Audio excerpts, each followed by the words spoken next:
Lost Art with Andrew Cox, retired Master Gunnery Sergeant. thelostart.podbean.com. Get some merchandise and help support the podcast in getting our veteran voices out for all to hear. Now on all major podcast platforms. Be sure to like, share, and subscribe.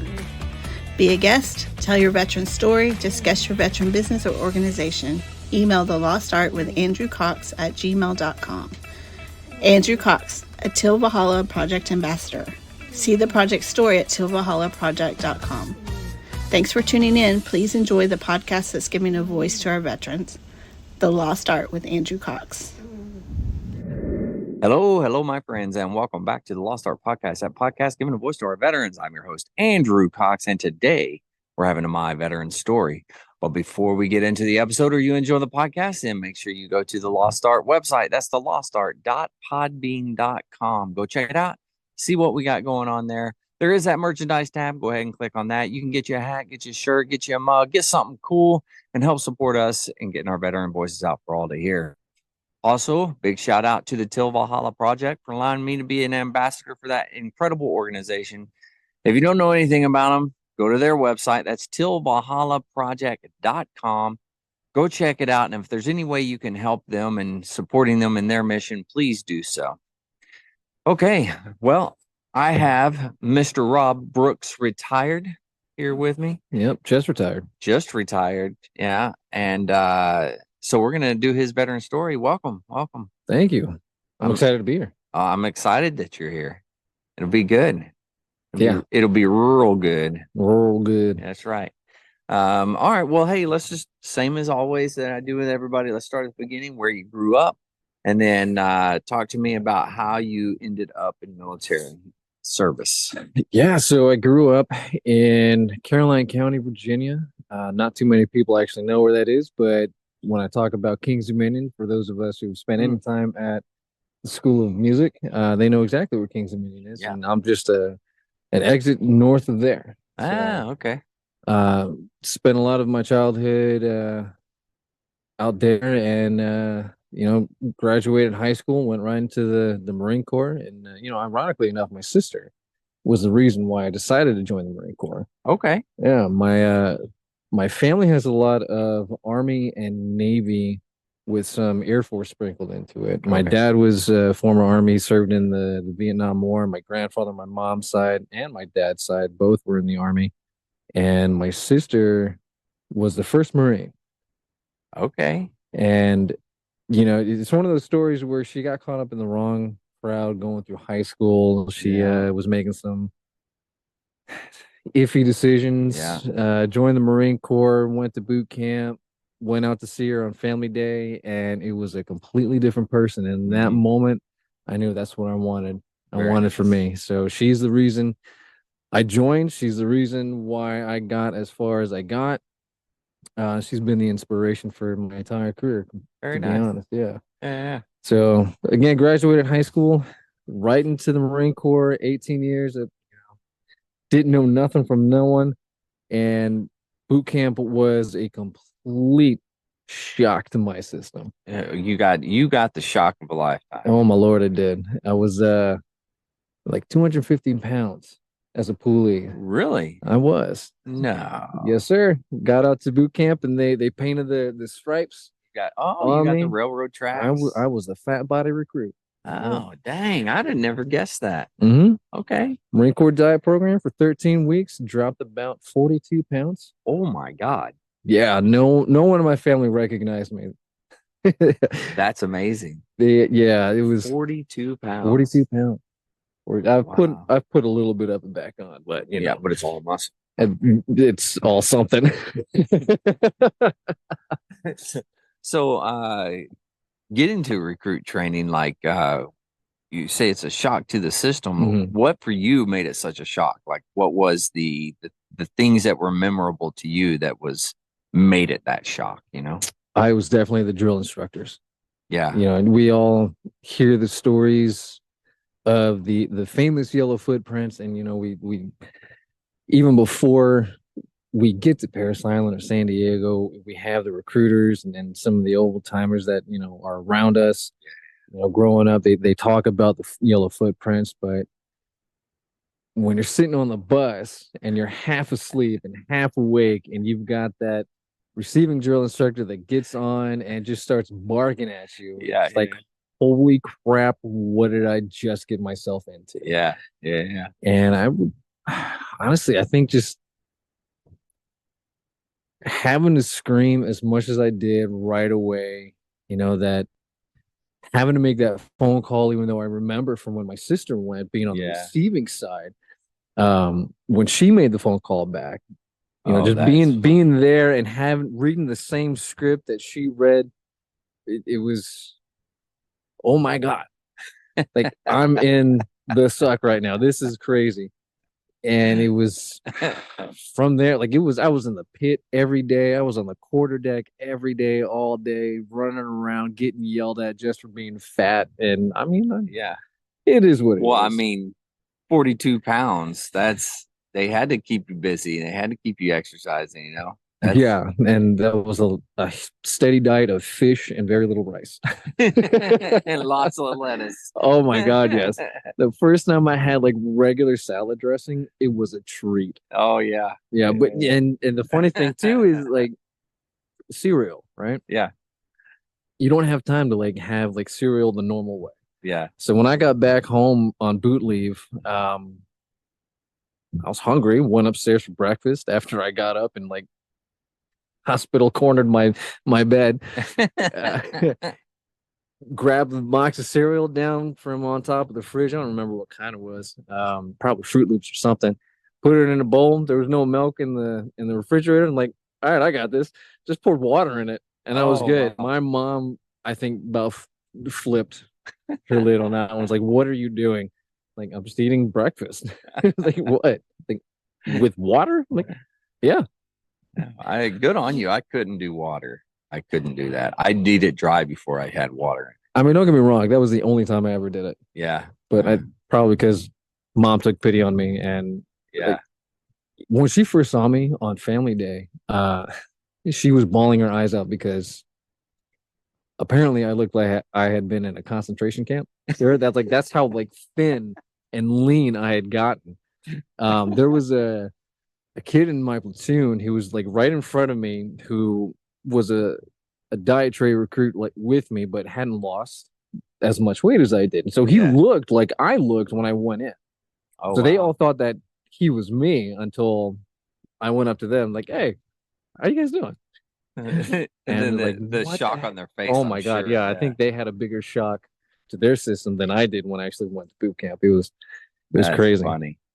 So you didn't, I mean, I'm sure you saw yourself in the mirror and stuff like that, like when you went to the head or something. But the first time you like really stopped and observed yourself in the mirror, do you remember that after boot camp?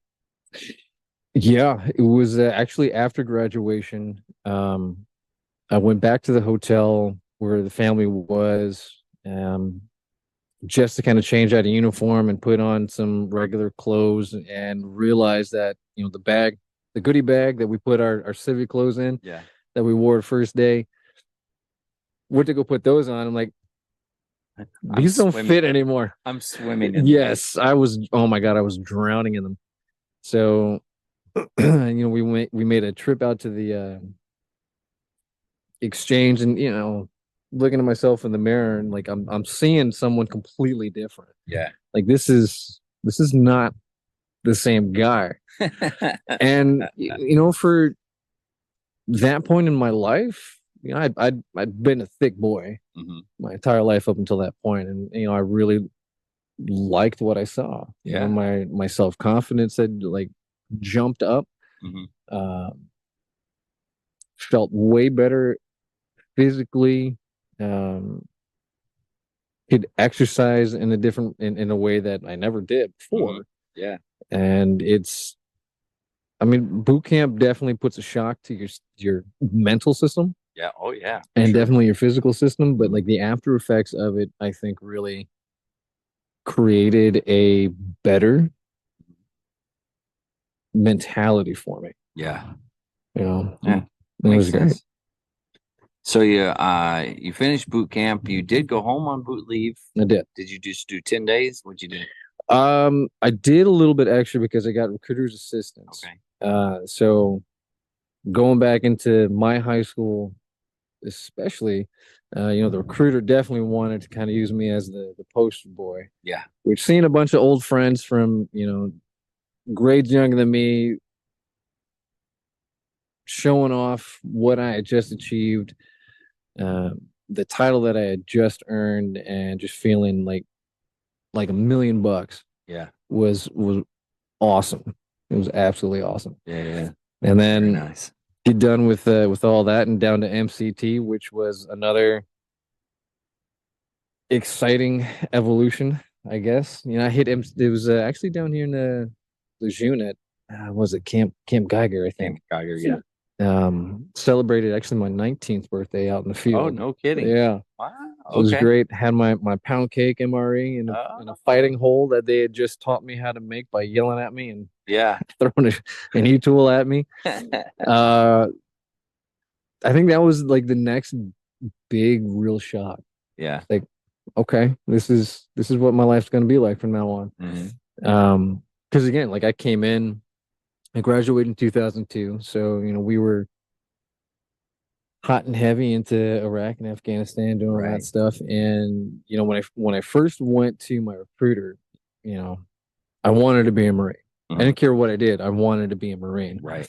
Had already had that goal in mind, thanks to my sister. So the first contract I actually signed was to be an LAV crewman. Oh, no kidding. Mm-hmm.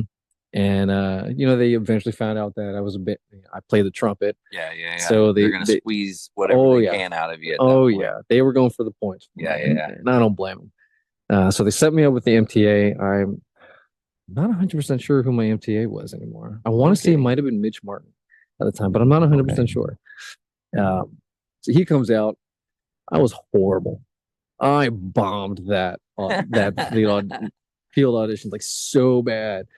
Got the whole, all right, well, I'll be back in 3 months and we'll see how you're doing then. Oh my God, I sucked so bad on that one. And funny enough, like I knew I needed to make a lot of improvements. So I got in touch with the Navy recruiters who were like right next door to the Marine recruiters. Yeah. Excuse me. And talked to them and set up an audition with them just so I could have another one under my belt, because I had horrible performance anxiety. I mean, it didn't help that I sucked, but the anxiety was just even worse. So I remember getting into a van with a bunch of sailors and seeing my recruiters like looking out their window at me, and I'm like, this is not going to be good for me when I get back.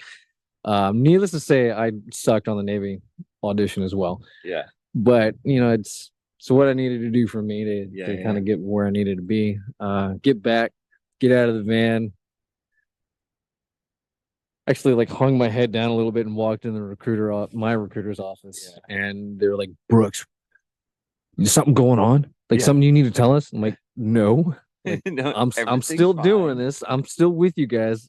I just needed to have something else under my belt before this next audition with you guys." It's like, dude, you can't do that to us. You scared the crap out of us. Like, I'm not like that. Don't worry about it. But I mean, obviously, I passed my second audition. Barely, I think.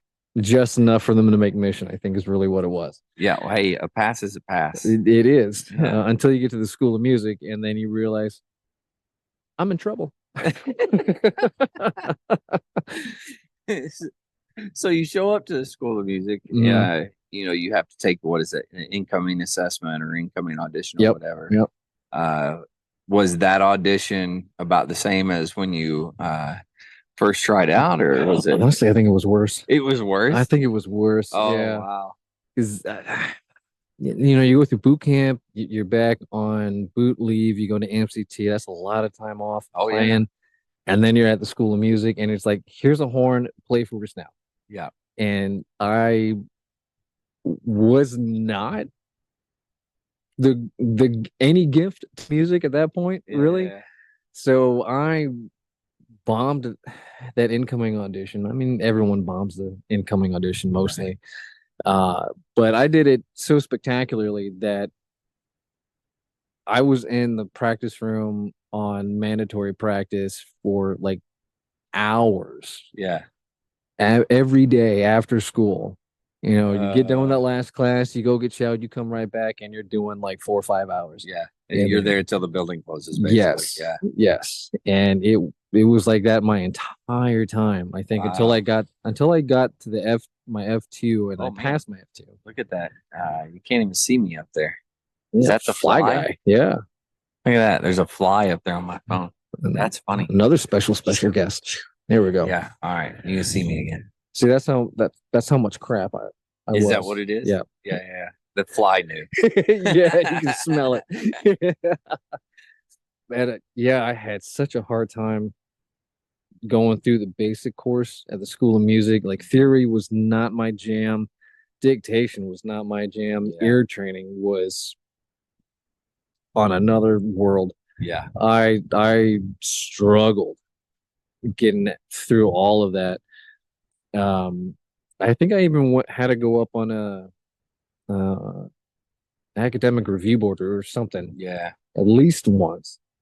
And I just could not figure out, like, what am I not doing? Mhm. What am I doing? And I mean, I had good instructors. Mhm.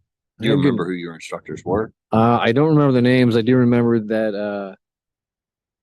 Well, so my instrument instructor was a sailor, pretty big germaphobe too. So anytime you had a cough or a sniffle, he would immediately send you to medical. Really? Yep. Whether you had just sat down for a lesson or not, nope, you go to medical now. Come back with the shit. I'm like, okay. Wow. He loved COVID time. Oh my God, I don't think he would have made it. But I think it was Sherlock. Sherlock. Sherlock was my He was at the school for a long yeah. time. I can't remember. It was either ear train. I think it was ear training that he did. And it was really nice. Mhm. I sucked, horribly sucked. Yeah. But he was pretty nice about it. Gave me a lot of time in the LRC Yeah. to kind of get better. Worked well enough, I guess. Yeah. It got you where you needed to go. Yes, I graduated with my class. It was the hardest. What is it? 6, 8 months? About Something like 6, that. 7, something like I can't remember anymore. I'm too old. But I struggled through all of it. Got to the end. that. Mhm. And I do remember, you know, when you get close to the finish line, they pull you in. It's like, okay, what's your wish list? Where you want to go? Yeah. And you fill it out. You got 3, you know, like your top 3, and then your bottom 1. Yeah. I do remember like my top 3 was like Quantico, Hawaii, and somewhere on the East Coast. And my bottom 1, the place that, you know, I did not want to go to was Okinawa, Japan. And they sent me to Okinawa, Japan. Yeah. It was amazing. I think they tell you what's the place you don't want to go, so they'll know where to send you. 100%. I think so. Yeah. 100%. It's either that or like I had such low scores, they wanted me away from everything. You just have to go like, across the world. We don't want you around here. Yeah. So bad. Yes. Yeah. Yep. So, you know, another amazing milestone of every typical young Marine starting out in the career. I got engaged before I left. Okay. Yeah. And high school sweetie, get out to Okinawa. And that's back when you know, like an unaccompanied tour was only about a year long. Yeah. So I get out there like August of 2003. My first memory of that duty station was when the plane landed and we had finished taxiing and they cracked open the seal to the door and just all of humidity and heat just floods in and it's like, oh my God, where am I? This sucks. Did they open the door to hell? That's literally what I was thinking. I'm like, Jesus Christ. It is pretty hot and humid there. Oh my God, it's ridiculous. You know how bad the day is going to be when you can hear the power line sizzling. Yeah. And then you wish for rain, you pray for it, and it rains. And then you realize how stupid you were. Yeah. Because the rain's going to go away and the humidity is going to come back 10 times worse. Oh yeah. And that's just life being on a tropical island, I guess. Food was amazing. True. Yeah. And the culture over there was, yeah, I'd go back in a heartbeat. Yeah. In fact, I did go back later on. We'll get to that.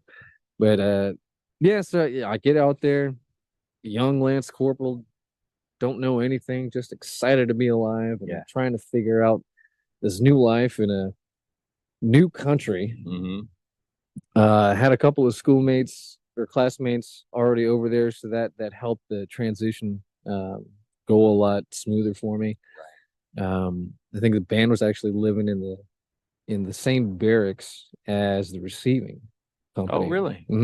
Okay. So they were on the fourth floor, and we were on the first floor. So it's kind of cool to kind of start seeing faces of the unit that I'm going into. A lot of TD trips, a lot of ass chewings, a lot of Lance Corporal don't know. Yeah. And band officer at the time was Chief Warrant Officer Bartholomew.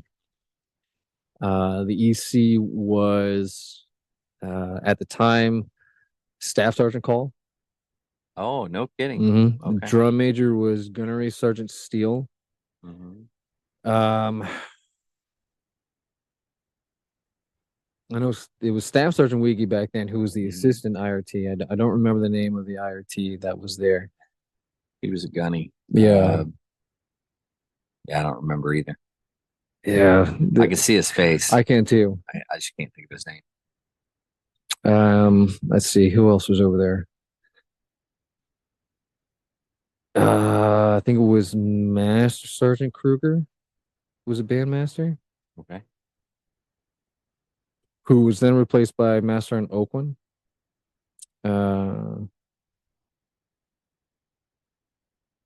And there's a couple other faces that I can't remember the names to. And I know if they're going to watch this post, they're going to yell at me like, Brooks, it was me. I'm like, my bad.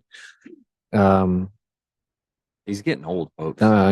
Yeah. Well, my daughter said he was 60. I was just about to say, according to your daughter, I'm a 60-year-old grandpa, which, I mean, I feel like it sometimes. I know the hair color definitely shows it.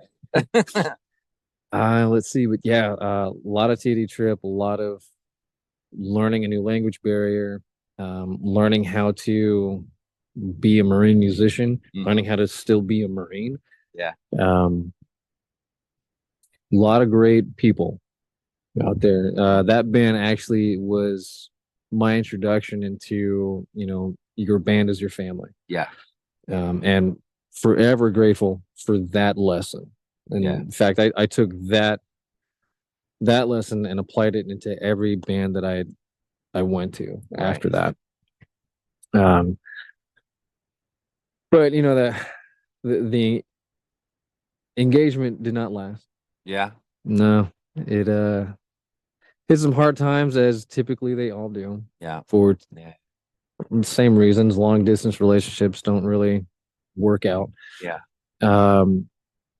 She wanted to be ending it with me, and just because I was still like keeping up with her mom, I was stupid.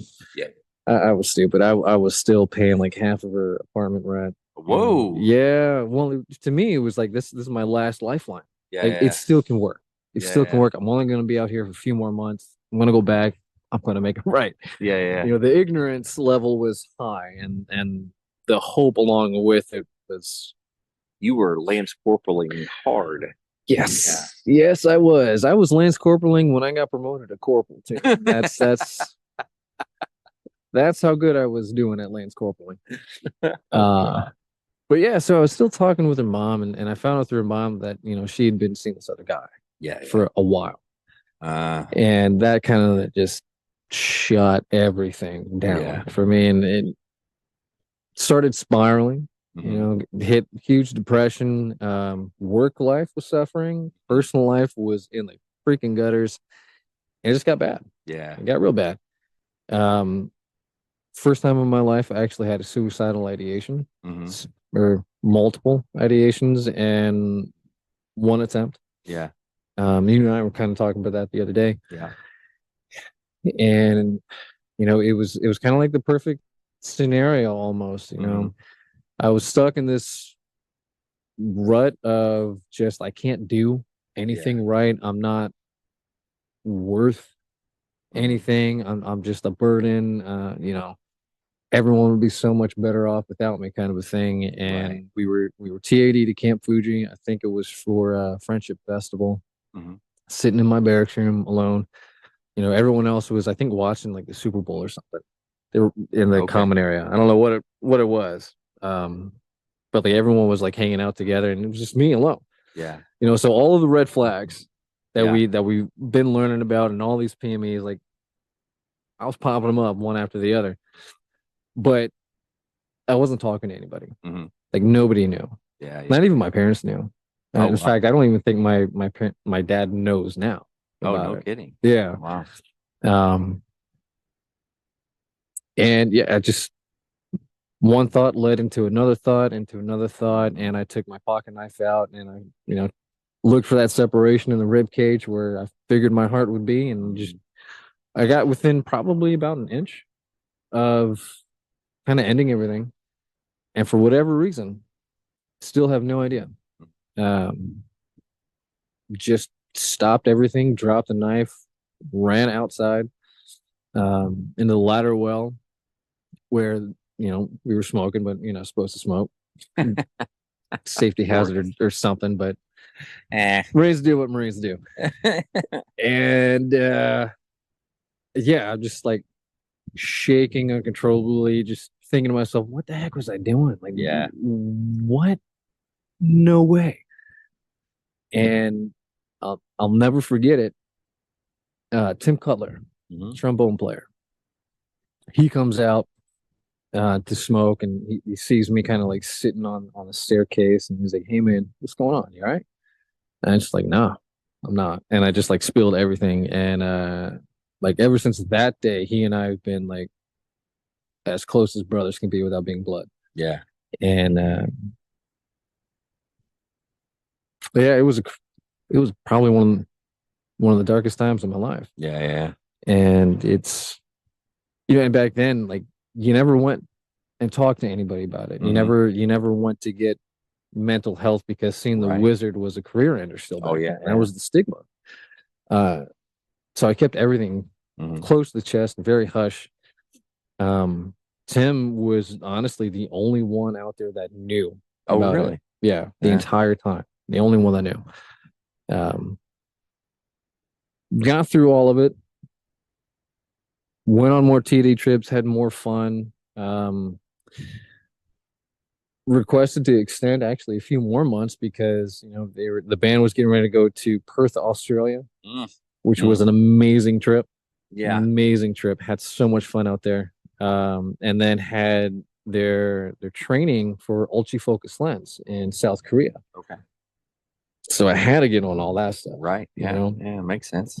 Went out there, had a blast, came back, left. Master in Oakland actually worked hard to get me orders to Quantico, which was sending me back home. Yeah. I think I left the island end of October, beginning of November of 2004 or something like that. Went back home for about maybe the better part of 20, 30 days of leave. Then checked into Quantico band. Okay. And again, like there's faces from Okinawa that are there. Like Tim's there. Guy's last name was Hobbins, Neil Hobbins. He's a percussionist. He was out there. I think there was like one other one that came over. And then I started my next tour at Quantico. Yeah. And at this time you're what, corporal? It's corporal. Okay. Yeah. I wouldn't say freshly promoted, but at least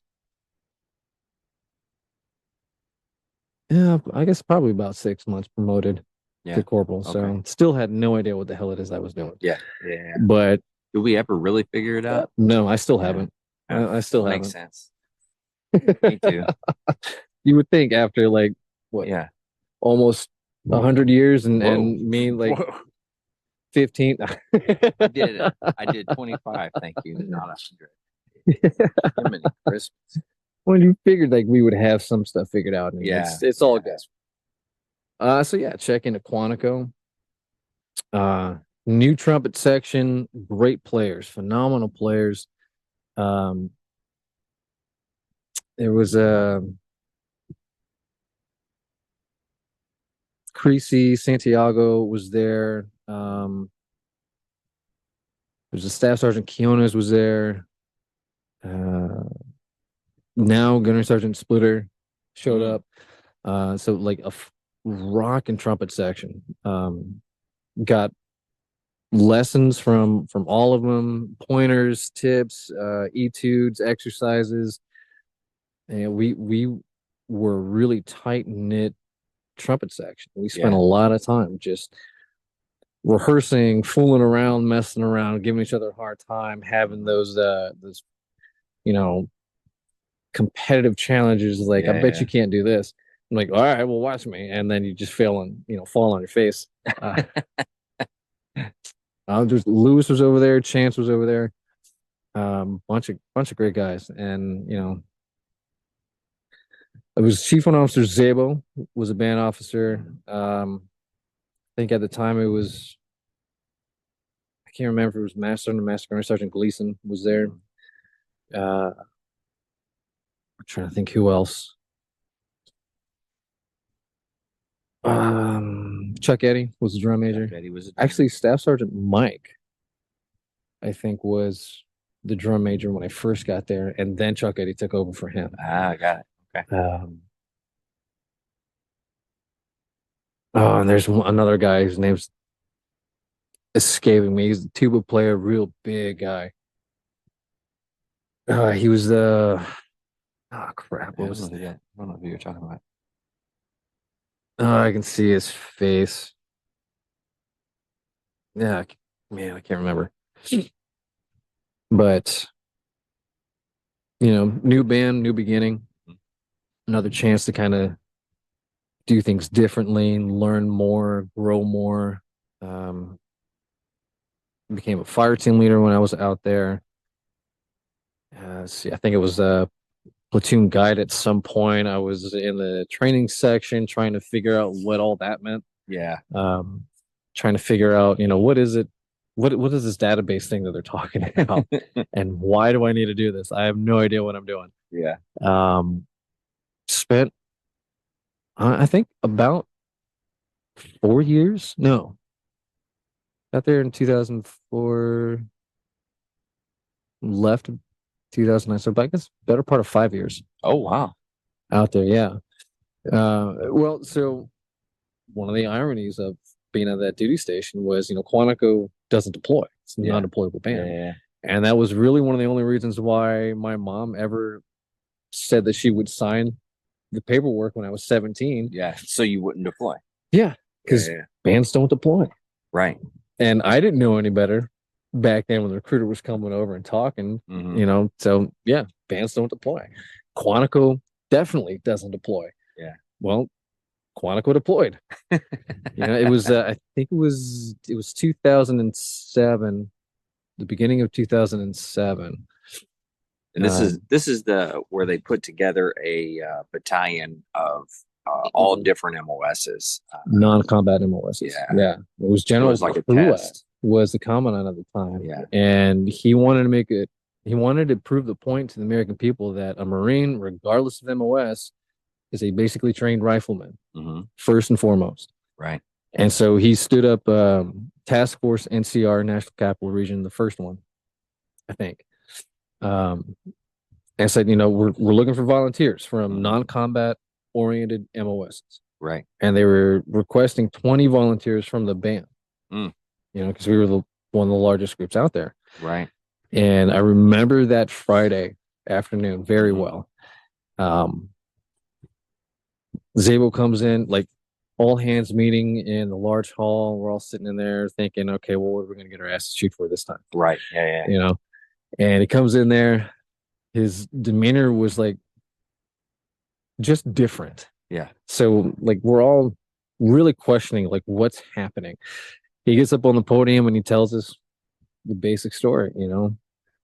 Commandant is standing up a task force of all volunteers to deploy to Iraq as an infantry battalion, and we need to have a list of about 20 volunteers from this unit by Monday morning.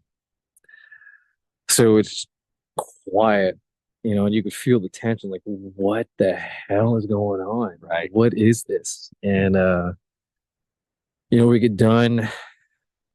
It was probably about an hour-long session, and I think we did like a quick police call, had a quick muster, and just like we're gone. Right.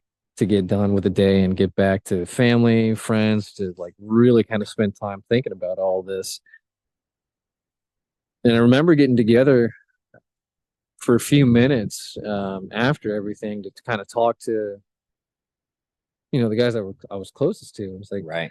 some were already like, yeah, no, I'm going. I'm going. This is what I signed up for. Like, I'm going. And like, this is what I signed up for. But at the time, like I had just gotten married not too long before, like maybe a year before. And she was pregnant with our first child. Yeah.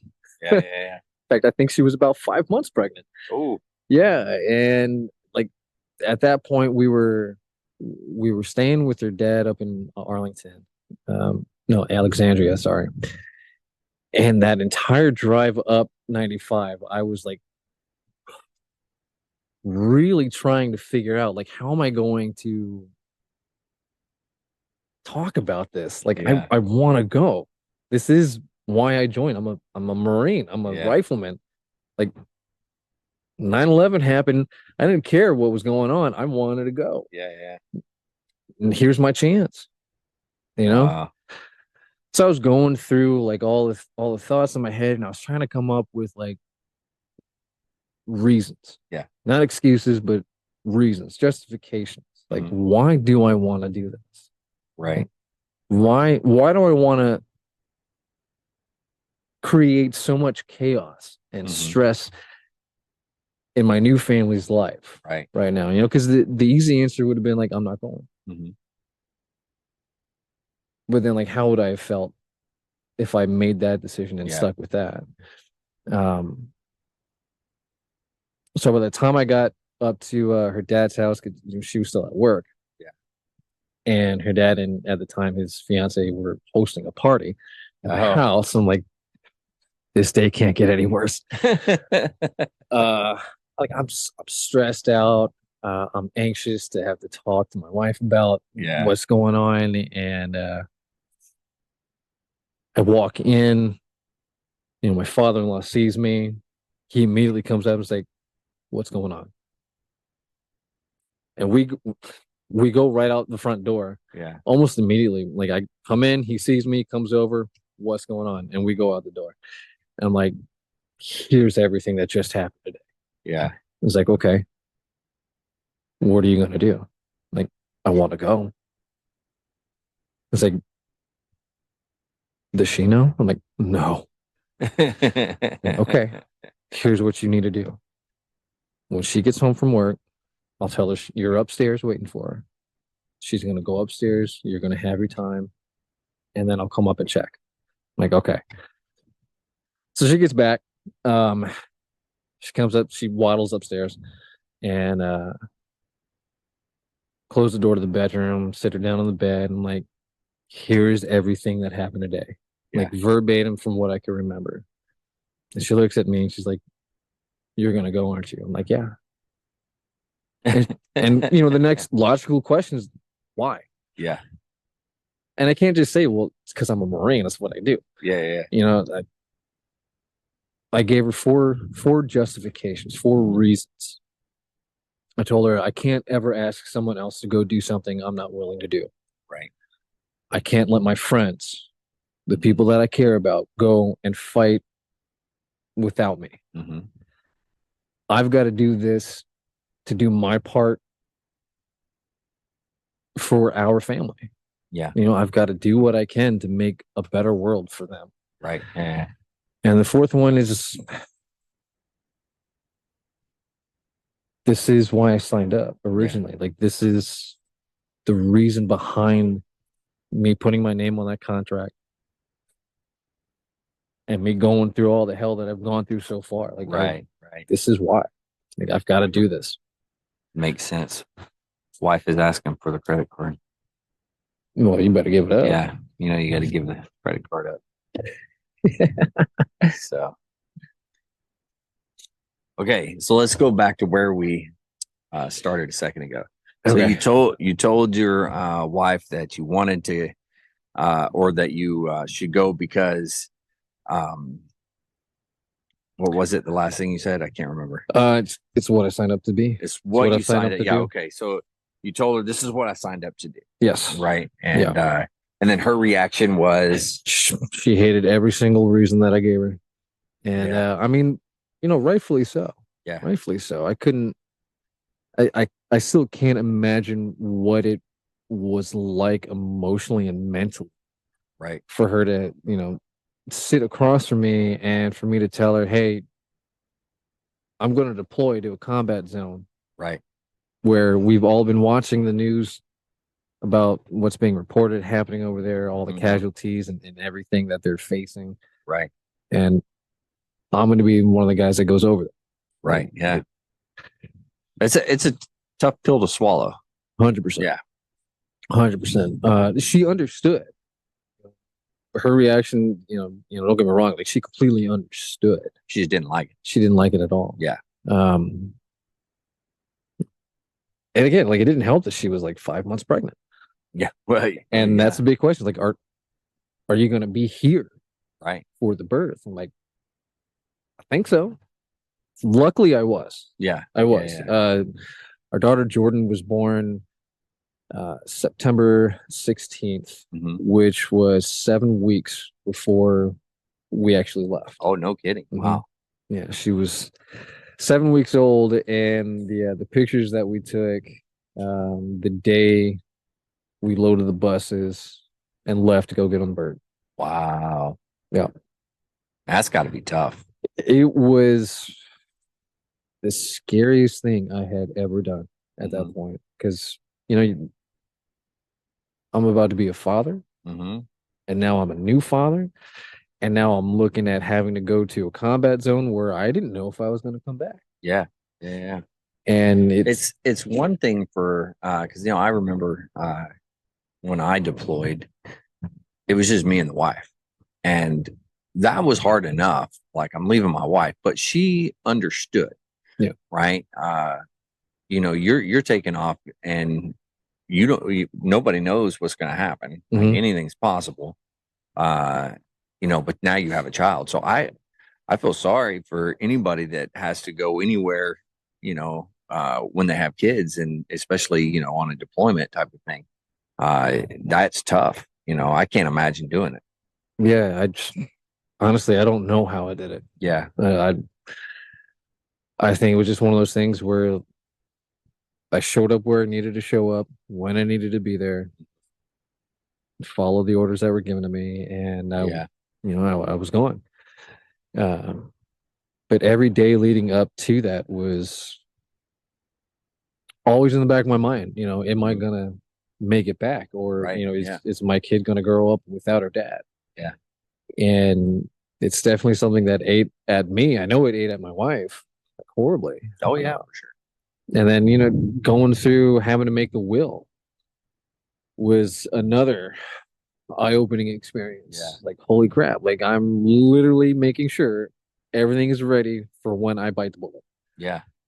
And I think that for sure is an eye-opening, because it doesn't necessarily become real until you do certain steps. Right. Yes. And although, I said I want to go, and yes, I signed. Okay, I'm in the unit. We're training. We're doing all these things. But then all of a sudden, you're like, I'm going to do this will, and it's like one of those things that hits you. You're like, oh, this is a real thing. Yeah. Like, this possibility of me not coming back is real. Yeah, it definitely starts hitting that. Like you were saying, it makes it more real. Like, up until then, like everything else, it's just like another training exercise. Yeah. Like, oh, I'm gonna go get dirty. I'm gonna go play with Mhm. guns. We're gonna have fun. It's like MCT all over again. Yeah. And then you get to the legal stuff and the will, and like, hey, this is what's gonna happen when you die. Yeah. And like, oh, Yeah. oh crap. Yeah, I completely forgot about that. Oh, Jesus. Yeah. There's always that possibility. Mm-hmm. Yeah. Struggle. That's a internal struggle for sure. Oh God, yeah, it was. And then we get on the bird, we fly. I don't remember how many hours. I think we actually stopped in Germany. It was our layover before we flew out into Flying to Kuwait, or you flying? yeah, I think we flew into Kuwait first, Kuwait. Okay. and then hopped over to Balad. Yeah, we went into Balad. Okay. And I've never felt a C-130 pull G's before. But oh my God, it can. Yeah. Like yeah, my yeah. experiences in the C-130 is like, well, is it going to work today or not? Like, are we going to have all the engines when we're flying across the ocean, or are we going to be, on a wing and a prayer? Yeah. And this thing is just, we're coming up on our approach to the runway, and because they're still taking RPG fire and missile fire and all that stuff, they're like, all right, y'all might want to hold on for this. And it's just like nose down, and you're like getting squished to the back of the plane. And it's like, I didn't know this airframe could handle that. Like, I hope we pull up in time. And then it's like a brand new culture shock. Like, holy crap, we're here. Mm-hmm. We're getting in it. Oh my God. Yeah. It's insane.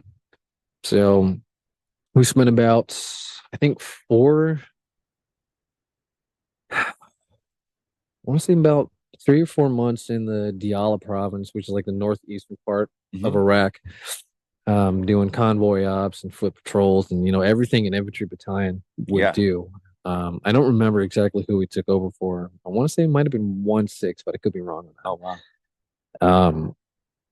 And while we were over there, I was a vehicle commander. I was a fire team leader. I was in charge of the interpreter and taking care of 3-4 Marines under me, and I was a junior sergeant at that point. And you go to the PME, you do at that time the MCIs. And you have all these talks on leadership and overseas in Iraq, you got lance corporals and corporals taking charge and doing stuff. And now I'm in the environment that all this is happening, and I'm having to figure out, well, what the hell is leadership and what am I supposed to be doing and all this stuff? And it definitely, as a bandsman, being on the other side of the fence, literally on the other side of the fence for that, it really opened my eyes up and helped me grow as a Marine leader. Because I had that taste, I had that experience. I saw what life is like in a new plot of grass. Right. And a lot of times it absolutely sucked. And I'm sure you probably had some similar experiences to this, but you get used to that stress environment. Yeah. Like every day, it's a question as to whether or not it's going to be your last day. Yeah. So you just you start coping. You start surviving. I think really what it is. And you start you almost start accepting. Yes. That it's either this is my time or it's not. Yeah. And it's just, okay, you move on, like hearing explosions, like mortar fire, for example. When you first hear it, you're like, oh my God, you're jumping down on the ground and you're kind of, trying to figure out what's going on. But after you've been there a while, you hear it and you're like, okay, it didn't hit me. I'm good. Yeah. 100%. You don't jump down. You're just like, well, if it's going to hit me, it's going to hit me. Yeah. You know what? Today's a good day. Yeah. Why not? Yeah. The first time I heard mortar fire, like in real life, because growing up, you hear it in the movies all the time, but it's completely different when it's real life and right outside the door. Yeah. The first time I remember hearing it, the sirens are going off on Balad. I'm in a porter shitter. Oh yeah. I'm dropping 2 loads of concrete, and all of a sudden the sirens start going off and you hear the whistles going, and like, great. This would be how I go. Yeah. Just right here, right now. Oh, okay. This is crap. Yeah. Literally. Yeah. Literally. But I mean, you're absolutely right. You get to the point where it's like, screw it. Yeah. Like I'm tired of it. It's take me now, Mhm. kind of a thing. And I think that adds into surviving the stress of everything else. Yeah. I remember going into intel briefs before loading up a Humvee to go out on a patrol or going out on a route recon mission for the supply train down the MSR, and they were talking about all the new things that what was it ISIS is doing and Al Qaeda is doing, and all the new explosives and IEDs that they're using, and they were starting to get real creative. Oh yeah. I think at that point they were starting to really capitalize on the coffee cans with the copper plate. Yeah. And that was just eating through everything that we had. And it's one of those things where it's like there is no protection from it. So yeah. Well, might as well not stress about it. Mm-hmm. If it happens, it happens, and I'll go out in a blaze of glory. Yeah. Just please God, let me take one with me. Yeah. Kind of a thing. Yeah, that's true. I will say, one of the funnest times I had out there was when I got to serve as the turret gunner for a bit. Oh yeah. Yeah, they just needed me to, I don't want to say like watch over someone, but they needed me to kind of watch over someone. So they took me out of the vehicle commander spot, put me in the turret. And so I'm behind a how was it, the 240? 240? Yeah. Oh my God, that thing's a beast. Yeah. I love that thing. It's a blast to shoot. It absolutely is. It absolutely is. And we were over there during Christmas time. And so, get care packages in with like candies to pass out to kids, win the hearts and minds and stuff. And we're passing through this small little village. And the kids run up to the Humvees and, because they want treats from us, and they're excited to see us, or at least we think they're excited to see us. But it's a dangerous thing, right? It puts more stress on our drivers. There's more chances of a kid accidentally getting run over or something. So I grab a handful of candy out of my dump pouch or the box that I had it in, and I just like toss it out to the side of my Humvee. And I didn't know it at the time, but there's like a hard piece of like gum candy wrapped up in a plastic thing. And I'm just like watching these kids on the side of the Humvee as I like throw it out, and there's like this little one like running around in diapers. And this hard piece of candy just like ricochets off of the road and jumps up and like smacks his kid in the forehead. I'm like, oh my God, I just got us into a firefight. Crap. But I ducked down in my turret, laughing my ass off hysterically. I'm like, this is what's gonna get us. That poor kid. He's running out thinking, oh, I'm gonna get some. All of a sudden, yeah, you got some candy. Confirmed casualty with gumball. Yep. But yeah, the scariest time of my life. Yeah. Scariest time. Definitely have issues from it, lifelong issues from it. But it's one of those things where, when we talk about mental health, especially for like veterans and service members, it's a tricky thing. Oh yeah. Unless you've been in a situation similar or exact, like you don't really understand why they do the things they do. Sometimes I still don't understand why I do the things that I do. I've been away from that environment for over a decade now. Yeah. And I still have issues with some of the stuff. But I'll never forget one of the things that really kind of opened my eyes to like, what the hell? what did this just do to me kind of Yeah. thing. It was after we got back, Mhm. and everyone's excited, have their Marine back. Everyone wants to celebrate and party, and Right. get back to the life that you once knew. So family takes me out for dinner to, I think, what was it, Outback Steakhouse, or Mm. no, the Olive Garden. It was the Olive Garden in Both of those are good. Yeah. yes, in Central Park. In Central in Park. Central Park. Woo. Yeah. Yeah. And it was a Friday night. Oh my God. Yeah. Yeah, you can already tell where this is going. Yeah.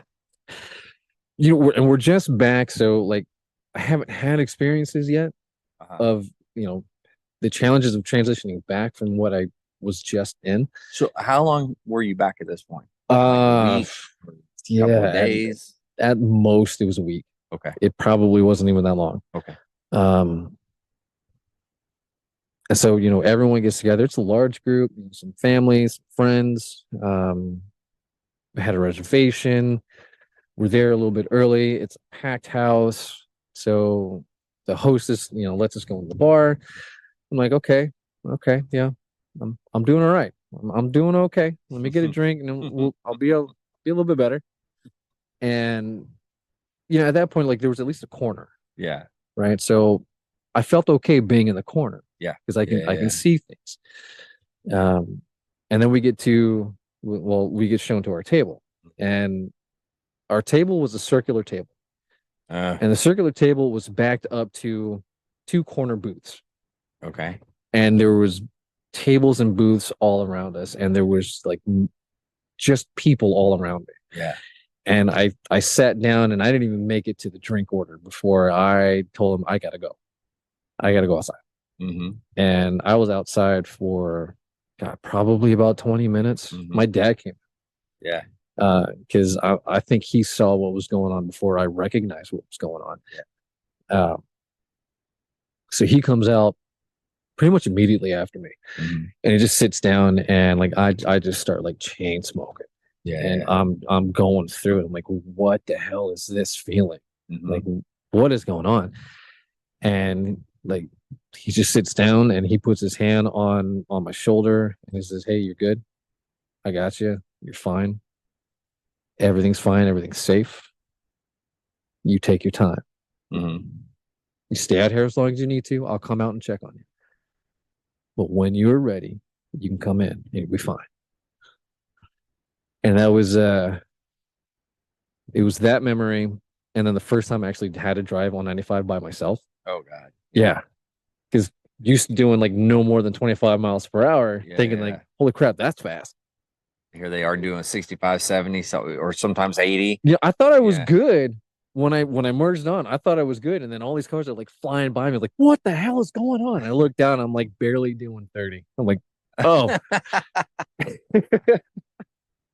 That could be why. Yeah. But even at that point, mental health still hadn't hit like Mhm. a priority Yeah. throughout the Marine Corps. And they did a shit job with helping us transition back. So it's been a huge process trying to like live with all these reactions. Mhm. Like I get angry real fast. Yeah. In any environment or situation that normally would make you like, whoa. Yeah. I just get angry. Mhm. And I'm like that for like a little bit, and I have to figure out how to get myself to calm down. And it sucks. Fireworks were horrible for years after I got back. Oh my God, years. But again, would not take that experience away. Would not go back and change that at all. Like that helped me, I think, grow as a person, as a man, as a Marine. Probably more than anything in my career. Yeah. It is a very strange event, when you come back from something like that, especially, and I'm not saying that infantry guys don't have issues, because infantry guys have issues as well. But the way they train, the way they do things is geared toward, hey, this is what you're going to do. Where you take a guy, like like your battalion you guys put together, you got guys from all different MOSs, the non-combat MOSs. Yeah. And now you're taking them and putting them in an environment that, hey, congratulations, you're not really trained 100% for this, Oh, but good no. luck. Yeah. Oh, You no. know, Yeah. I think we did like 6 months at like, which is nothing in no. comparison to the infantry guys who Mhm. day in and day out, that's what they do. Yep. Yep. Yeah. And it is stressful, you know, and you come back from that type of environment, it takes a while. I'll be honest, I still have issues, and it's years and years later. Yeah. You know, and it, you know, I don't know. And you're right, they didn't prepare us well. I think they do a better job now. And I 100%. think Yeah. mental health across the board is looked at completely different now, which is good. Yes, it is. Yeah. Whereas, you know, you and I, we didn't get the warm and fuzzy that you'll Mhm. be, you know, Mhm. you'll still get taken care of. It's not going to affect your career and da da da. Yep. Yeah, it's different. It's different. Yeah, it is. And that has actually been something that I've been working on myself for a while, and I still have a lot of work to do as Yeah. far as that goes. But definitely something I've been really kind of trying to help change the narrative on. Yeah. For all of the Marines that have been underneath my charge. You know, case in point, you know, my next duty station after Quantico was 29 Palms, back when we still had 29 Palms. Go to 9 with you know, Mr. Giovi, who was out there. I remember his go-to joke was about an Italian helicopter pilot going up 100 feet, everything okay, going up 200 feet, everything okay, going up 300 feet, everything okay, going up like 5, you know, so forth, so on. It gets to this one altitude and like turns the helicopter off, and the guy in the back or the co-pilot was like, "What are you doing?" It's like, I get cold. Because the big fan, he turned the big fan off or something like that. I can't say it nearly as well as I remember Mr. Giovi saying it, but it was like, that is so corny, but it works. But yeah, so I check into 29 Palms. At this point, what rank are you? Sergeant, I was a senior sergeant. Senior sergeant at that point. Okay. Yeah, they in fact they sold me going to 29 Palms by saying, you know, they need senior sergeant leadership like you out there. Okay. I'm like, yeah, I bet. Okay. All right. Sure. Okay. They sent me out there and I'm like, oh God, here we go. Checked in early, you know, wife and now toddler are living with friends out in Temecula because I didn't have housing. Had no place for them to stay. But I needed to check in early. So I checked in early. I was living on like a leather couch, a leather sofa in 29 Palms during the summer. That's felt amazing. Yeah, I'm sure. Yeah, oh God. Felt so good getting up. Ripping the skin off. Yep. Oh Lord. But as what were we doing? I think we were getting ready for Estes Park. Yeah. And we had a few concerts that we were doing within a span of like maybe 3 weeks on top of, or maybe 4 weeks on top of like getting the show ready for Estes Park. And I want to say it was like maybe week 2 or week 3 that I checked in. I get told, hey, you're gonna go TAD to what was it, San Diego? No, it was Pendleton. Okay. To the suicide prevention instructor trainer class. Okay. I'm like, really? I don't even have a house for my family and you're gonna send me TAD now? Wow. Fine. Okay. So I went. It was about a week long. Yeah. In Oceanside, which was way better weather. Yeah. And I wasn't sleeping on a leather couch in the middle of the freaking the desert. Nothing wrong with that. Yeah. Oh yeah, no. It felt great. It's like peeling your balls off your leg, except you're peeling your back off of the couch. You sprinkle that thing with baby powder just before you go to bed. I love it. If you need to, you just edit that part out. No, we're keeping it. Um, so literally waking up with swamp ass with a swamp cooler, trying to keep it cool. It doesn't Yeah. work. Yeah. So I'm out there. I'm going through like this week-long course, and one of the big things, because the Marine Corps is now starting to take extremely seriously the amount of suicides that are skyrocketing. Because death by PowerPoint's not working. And I think they were switching from MCIs to MarineNet courses, and no one really knew what MarineNet was yet. Anyways, so they take this new approach to everything. And one of the tools they taught us was, while you're giving these courses, use a personal life experience, whether it's something that happened to you or something that happened to someone close to you. Yeah. So I'm like, you know what? I got the perfect story. Yeah. It was my Okinawa experience. Yeah. So went through the course, came back. The band was the first unit that I gave a class to. And, we get to that part of the brief, telling my story and everything that happened in it. And of course, it's still like, that's the first time publicly I ever talked about it. Yeah. To like anyone outside of like Tim. Right. So, having a lot of anxiety about, oh God, here we go. Here's a big part of my life that now I'm sharing with you guys. And I get done with the class, and like everyone was like really excited about the class. Like, wow, this is like really great. Like the Marine Corps is actually starting to catch up with the times, kind of thing. So everything went off really well. And I got it called into the bandmaster's office. Yeah. Like almost immediately. I'm like, the hell did I just do? Yeah. So I go in there, and it was the bandmaster. I forgot his name, and the drum major. The drum major was Gunnery Sergeant Schmidlin. Okay. At the time, and I think closed the door. I'm like, what is going on? And it's just like immediately, hey, Sergeant Brooks, I just want to apologize to you. Like, for what? Like, I had when we sent you to this course, had no idea. Oh, I see. That you had like that happened. Yeah. I just started laughing. Like, I know you didn't, because I never talked about it, but this is hilarious because I didn't even put the two together like that. Yeah. Like, we're good. Like, we're good. Just give me time to find a freaking house for my family. Yeah. Like, we're fine. But excuse me. I bet they let you have time to find a house then. Yeah, after we got back from SS. Oh yeah, well there was yeah.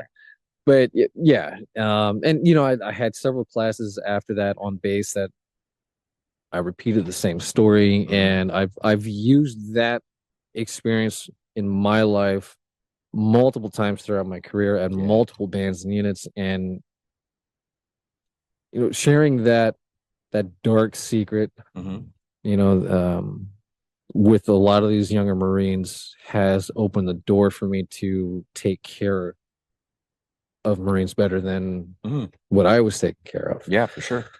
And I'm very thankful for that. It was definitely painful, one, to go through the experience, and then two, to share in a public forum this big secret of mine. Yeah. Because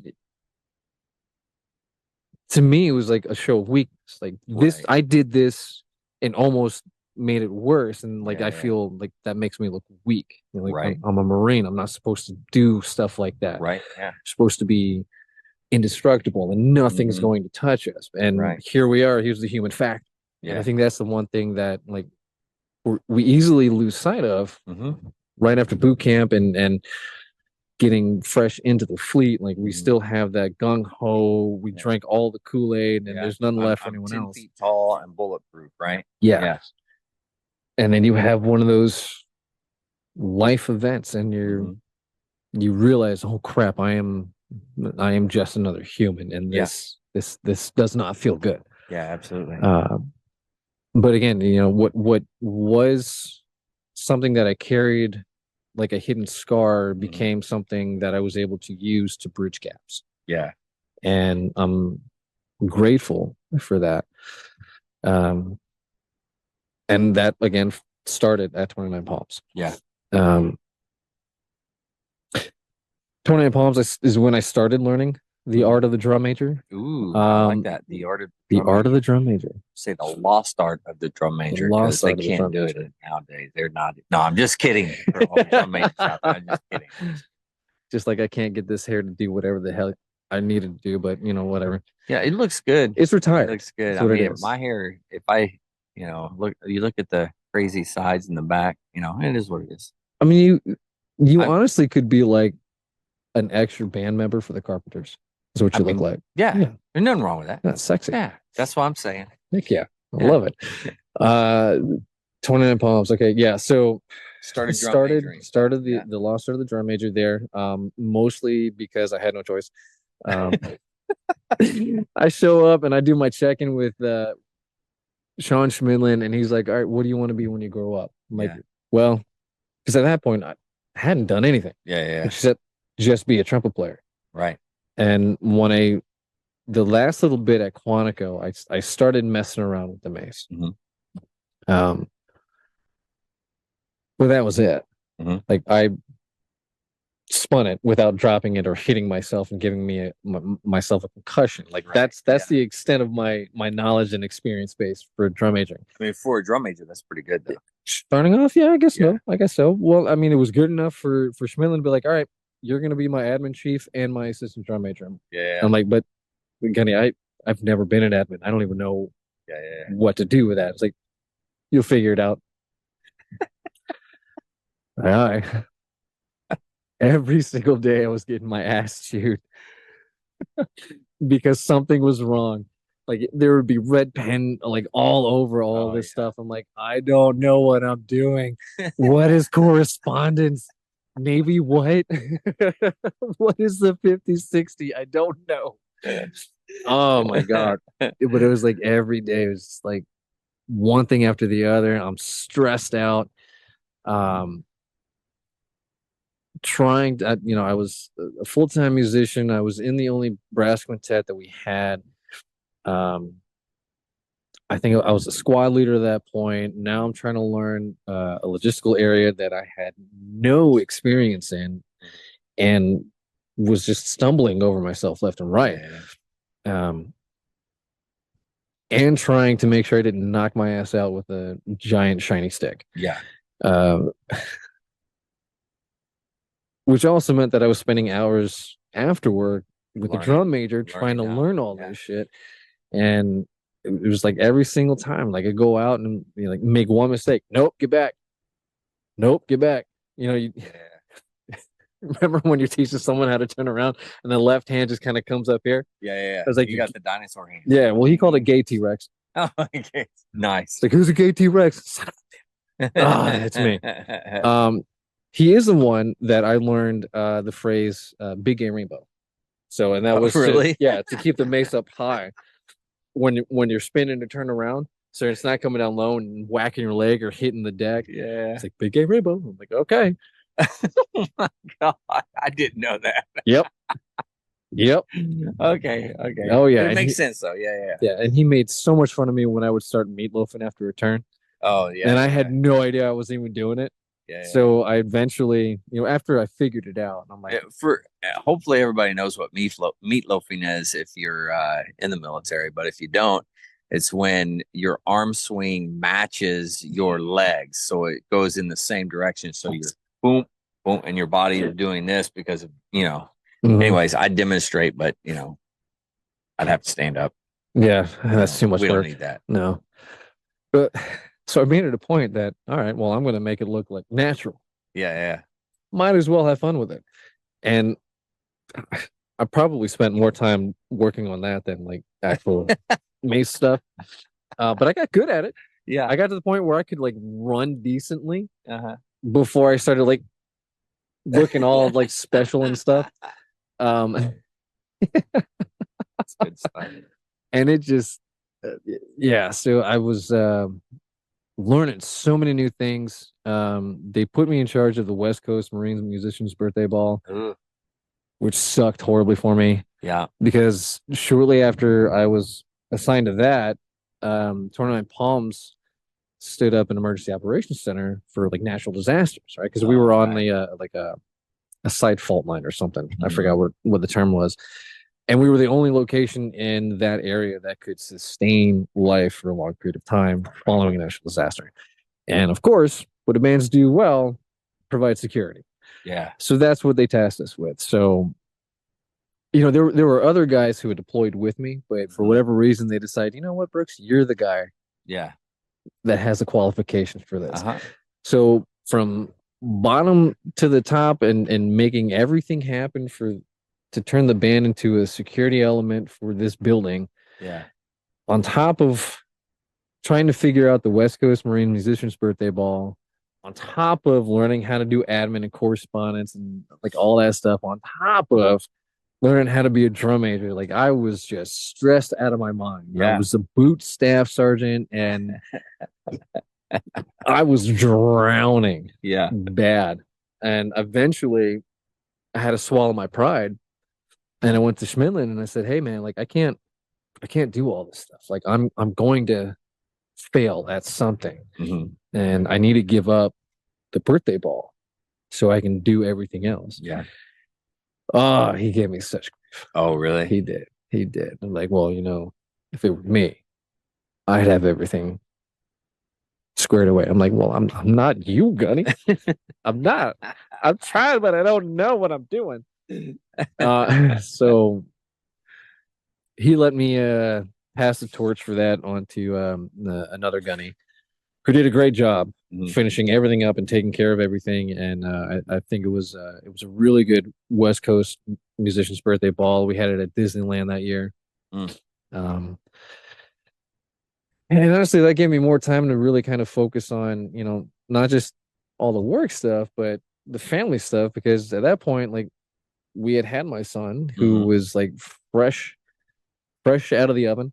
Yeah. And I'm learning how to be a dad of two. Yeah. And it's 29 Palms, so like there's no job opportunities really for spouses. So we're living off of my income, and I'm putting in like god awful amount of hours at work. Right. And you're not getting overtime. No, not at all. No overtime, which I think is crap. Yeah. I got a lot of ass chewings, but not a lot of overtime. Yeah. Yeah. I guess somewhere in there it equals out. Maybe. I'm gonna go with maybe not. Probably, yeah. So learning how to do all this stuff and struggling with all of it. Had a great support system over there with a lot of my peers, who really helped kind of pull me through a lot of stuff. Yeah. Matt Heen was the tuba player in my brass quintet, and he and I would like hang out religiously. Santiago, ironically, was over there too, so he followed me for a bit. Saw that guy go from Lance Corporal all the way up to Master Sergeant. You're welcome. Nice. Yep. Digging it. And overall, everything was a success. The security force for the Emergency Operations Center went pretty much flawlessly. I was actually really happy about that. And I had everything kind of locked down enough to where when we got the word that Albany and 29 Palms were being disbanded, that I went to the guys who were in charge of the EOC and told them, hey, look, the band's no longer going to be able to cover this mission. You're going to have to find someone else. Yeah. And they weren't really keeping track with the rest of the Marine Corps, so they just immediately got super pissed. Yeah. Like, well, why can't the band do this? And like, because we're not going to be here. Well, why aren't you going to be here? Because they're getting rid of us. Like, there will be no band at 29 Palms.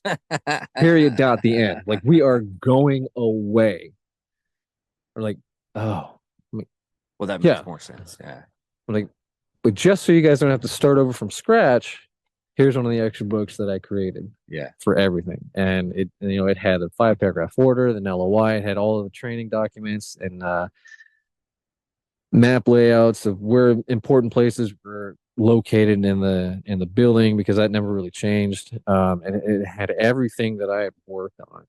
Securing rifles from the armory, MREs, anything that you could think you might need in an emergency. Yeah. To include a list of like who's priority for a callback. It was there in that book. So they literally they just had to give that book to someone else. Yeah. Like, here you go. And they would have been fine. Do this. Yeah. basically. And I think they did. I don't remember who. I think they gave it to one of the CLBs that was on the base, but um, it was a wild ride at 29 Yeah. Palms. Yeah, for Wild, sure. wild ride. I think it was the Warrant Officer Wire. It was her first band Mm, before she went. I okay. think she went to San Diego after that. Yeah. Um, so that was it's actually a great experience, kind of getting to know her Mhm. fresh out of I think it was TBS that she came out to us. A couple other crazy people out there. Can't remember the names because it's been so long, but and I think that's one of the ironic parts too, where like depending on how long you've been in, there's only a select few people that really have made an impact on your career, on your life. Mhm. And those are the ones that you remember well, Mhm. good or bad. Yeah. Oh, yeah, that's true. Yeah. Um, everyone else just gets lost to the pages of history, Yeah. much like I'm sure you and I have for a lot of people too. Yeah. Well, you recognize a face or you'll recognize a name, but you can't always put where you served with that individual Mhm. and stuff like that. At least for me, I'm horrible memory anyway. So Yeah, I just blame my age now. yeah. I think I'm Well, I old enough to mean, do you're that. 60, so I am, according to your daughter, yes. that's right. I'm a 60-year-old granddad. Yeah. Yeah, I look pretty good for 60, I think. Yeah, I'd say so. I feel horrible for 60. Yeah, well, but you look good. Well, I appreciate it. Yeah. It's half the battle. You got to keep them guessing. So, so I get done with the 29 Palms. I go back to the School of Music for the unit leader course. Okay. Did a little bit better Okay. this go All around. right. Still failed my incoming. Yeah. Well, you can't win them all. No, you can't. You can't. Who was my music? Oh, it was Splitter. Was my trumpet instructor. Really? Yeah. Oh, that's fun. Which was hilarious because she was one of my junior Marines at Quantico, and now Yeah. here she is and in a position above me. I'm like, yeah, I'm gonna deserve a lot of this. Yeah. Payback. Yep. Payback. Yeah, She was great though. She was great as an instructor. And it was, again, it was just like seeing an old friend, Mhm. continuing kind of where we left off. Where I mean, she, truth be told, she's a much better trumpet player than I will ever be and ever Yeah. have been. So it was actually a great experience for me to be able to learn more from her. Yeah. And grow as a musician, which eventually I did. Yeah. Yeah. Eventually. Yeah. Towards the end of my ULC, I became a better trumpet player. Had a horrible time in pointing class or the small ensemble rehearsal technique class. Oh yeah. I think it was Pointing class. Chief DeSantis was the instructor for that one. I'm pretty sure he hated me because I had no clue what it was that I was doing. And honestly, I think I was just like overthinking everything. Like, I don't know where this mistake is. I know something's wrong. I just don't know where. I love it. It's not like I put on Mandos for pointing class. And eventually I just figured out, okay, there's always going to be a problem with the rhythm section. Yeah. So count it off, let them go for a little bit. Blame them. Cut, Yeah. rhythm. And that honestly got me through. And then, going to the UL course taught me a lot of new skills. One of which arranging, which I think at that point, I think the curriculum could have done a lot better job of marrying up what we were learning in theory and then what we were doing in arranging. Because we would learn something in theory, and then about a week or so later, we would do it in arrangement. And if they had like put the two a little bit closer together, where we're learning the knowledge word part of it, and then going into the next class and putting it into application, it would have clicked a lot quicker and a lot better for me. But again, my class was 6 Marines, 6 sailors, phenomenal group of musicians and smart too. Really leaned on them a lot for all of the knowledge and the writing stuff. But I think I was able to kind of receive some payback when it came time for the Mace Technique class. Oh yeah. Because for me, that was recess. Yeah. I look forward to that class every day. Just go out, spin the maze. Oh my march the God. band around, have a good Had a time. blast. Like Yeah. I don't have any stress during this class right now, and it is glorious. Absolutely glorious. Yeah. Meanwhile, like all the sailors are just like freaking out. I'm like, I'm like, dude, I got you. I got you, man. Like you carried me in theory and arrangement. I got you on this one, bud. I got you. So it was a good time. It was a good time. Still stressful because had to live away from the family. I was sharing an apartment with Santiago right off of the base, while wife and the kids were staying with my parents in Caroline County, so a couple hours away. Go back every weekend to spend time with them, and then come back to school for the week or so. Got done with the UL course, and then went down to Cherry Point. Okay. And Cherry Point, I think, is where at that point Bartholomew was the boss again. So that was kind of cool for me. Yeah. He actually took over for Zabo at Quantico right as I was leaving. Oh, I see. Yeah. Yep. And you know, the funny thing is that the first time my wife met him, the first thing that he tells her is like, "He sucked ass on his trumpet player. Worst one I've ever seen." But I've got mad respect for him. Yeah, and it's hilarious because he's a larger than life person to me. Yeah. But in a very compact actual size. Yeah. And I love his catchphrases. I think he has like some really good catchphrases. Yeah, I'd agree. His one of his terms of endearments is "Hey asshole." Yeah. It's like, yes sir. Yeah, that sounds right. Yeah.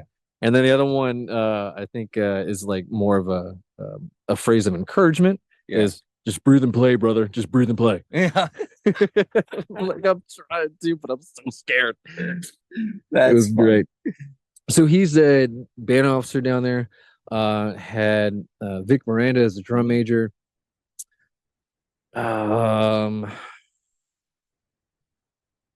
Stewart was the band master. Okay. Yeah. I don't remember who was before him. I don't remember who was there when he first got there. But Master Sergeant Mike took over for him. Okay. So that was kind of cool to have like some of these old faces from earlier in my career coming back and having another chance to serve with them. And then Keith Algio was the assistant drum major there at the time. So when I check in, you know, musician stuff already kind of taken care of, thrown into the section, doing all that stuff. I'm working in the brass quintet. Eventually I get into the brass band and kind of branch into a new performance venue for myself.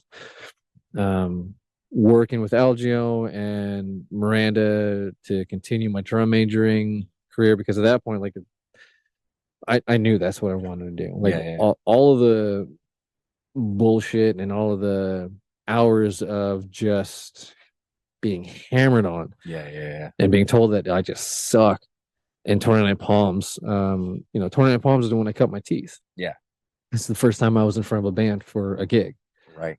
And that first gig, I don't remember who it was for, what ceremony it actually was. I just knew that in that moment when I was in front of the band doing my thing, I loved it. Yeah. And I was hooked. And, you know, it was just doing the Hollywood Christmas Parade. Taught me a lot about how much your shoulder can hurt and burn. And how exhausting it can be out in front. Yeah. You know, doing all this stuff and just how focused you have to be the entire time. Right.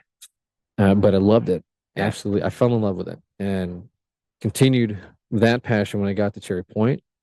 Graduate the ULC. Didn't graduate high in my class, but like I graduated and I'm thinking I'm hot shit now again. Yeah. So I'm like, I'm gonna be a drum major. And I can drum major around you too. And I get my first Christmas gig was with it was a Moorhead City Christmas Parade, and then the Havelock City Christmas Parade. And the Moorhead City Christmas Parade, went okay up until like it was time to like approach the grandstand. Yeah. And we were doing Sleigh Ride as one of the tunes, and my ability to judge distance was horrible. So I gave a really weird cutoff at a really bad place in Sleigh Ride. Yeah. And we're just on the drums for like a hot minute Yeah. before I give the signal for Marines him. And of course, you know, who's my gutter guard? Bartholomew. Yeah. Like, son of a bitch. And I am sure he let you know. He let me know after the second gig Yeah. in Havelock where I knocked my cover off Oh no. and I was still gonna keep going. And he yelled at me to stop the band. And he grabbed my cover and shoved it onto my head. And then we continued. Also had so after Moorhead, we went back to the band hall, had some time, had some downtime. Got back on the bus, got a head count, Yeah. got the full count. You know, 1, 2, 3, 4, 5, 6, 8. Staff sergeant, we're good. Let's roll. As soon as we start pulling away from the building, I get a phone call. Hey, where's everyone at? We had left a Marine at the band hall. Oh no.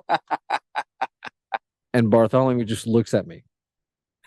You had a rough start on I had a those. horrible Oh, my start. God. Oh my God. We get done with the Havelock parade, and he literally pulls me to the side. He's like, you are never going to drum major for my band again. I'm like, oh God. No. Oh, my parents were down to watch that parade too. And I'm like, I hate my life right now. Oh my God. Like, it was so bad. He sent an email out to the staff. Yeah. Like, when we got back, made me apologize to the band. Oh my God. Send an So email funny. out to the staff.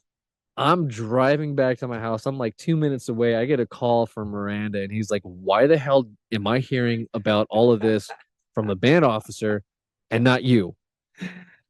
And I had to pull over, and I'm just like, I don't know, Gunny. I'm so sorry. I'm trying. It's like, it's like, oh my God, why? Why today of Yeah. all days? Why today? But you know, Vic took pity on me. He's like, hey, look, we all have bad days. Yeah. We're gonna do more training with you. There's gonna be like, don't worry about what the boss says. I'm still gonna train you. We'll get you back out there. You just need to call me anytime something goes wrong immediately. I got it. And it took several months of me only doing stuff in rehearsal. Yeah.